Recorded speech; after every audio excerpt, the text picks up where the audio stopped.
The blood cells trip. Here is the heart and the lungs.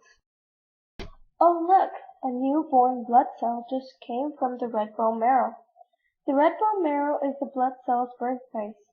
Look, the red blood cell is going through the right atrium and the right ventricle. The blood cell doesn't have oxygen yet. It goes through the pulmonary artery so it can go to the lungs to get oxygen. The superior vena cava brings the deoxygenated blood from the upper body to your heart. The inferior vena cava brings the deoxygenated blood from the lower body to your heart.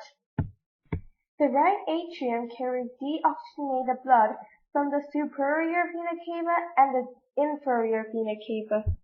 The right ventricle carries deoxygenated blood from the right atrium. The pulmonary artery carries deoxygenated blood from the right ventricle. It is also the only artery that carries deoxygenated blood. The septum divides the deoxygenated blood and the oxygenated blood in the heart. The white blood cells fight for diseases in your body. The deoxygenated blood carries CO2, carbon dioxide. The lungs give you oxygen while you breathe in and throws out carbon dioxide while you breathe out. Once the blood cell gets in the lungs, the diffusion starts. The deoxygenated blood drops off carbon dioxide and carries oxygen and becomes oxygenated blood. The pulmonary vein carries oxygenated blood from the lungs to the left atrium.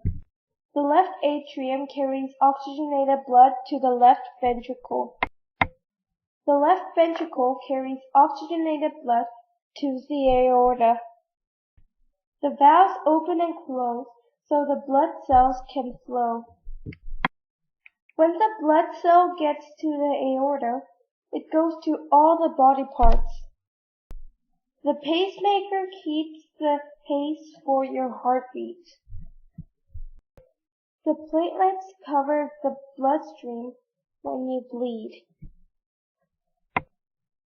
When the blood cells get out of the aorta, it comes to an artery, to the capillaries, and the gas exchange happens in the capillaries, and goes to the vein and back to the heart. This cycle repeats. The artery is connected to the heart. It has very thick walls, so the gas exchange cannot happen. The capillaries have very thin walls, so gas exchange can happen.